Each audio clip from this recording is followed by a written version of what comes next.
নামাজের সময় যেন এমন একটা অস্বস্তি বোধ হতো যে বসে পড়ি, দাঁড়িয়ে পড়া যাচ্ছে না, অস্বস্তি আছে।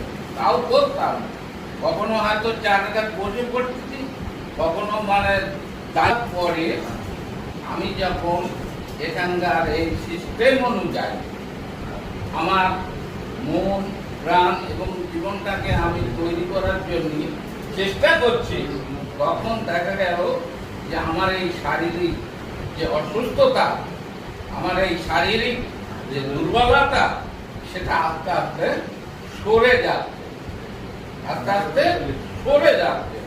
মনটা আমার ফ্রি হয়ে যাচ্ছে।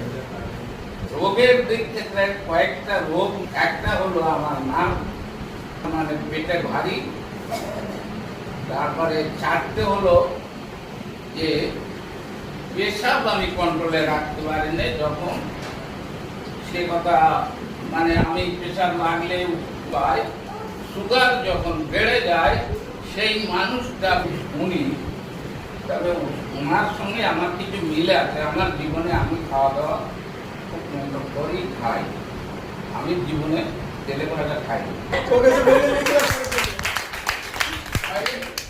আপনি বলতে এতে আমার একটু কষ্ট আছে।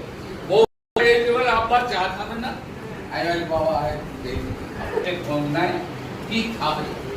আমার 6টা ছেলে প্রত্যেক দিন আমাকে জিজ্ঞাসা করে যে আব্বা তুমি কি খাবে, কোনটা খাবে, কোন মাছটা খাবে, সকালে খাওয়া। এত সুন্দর আমার ছেলে,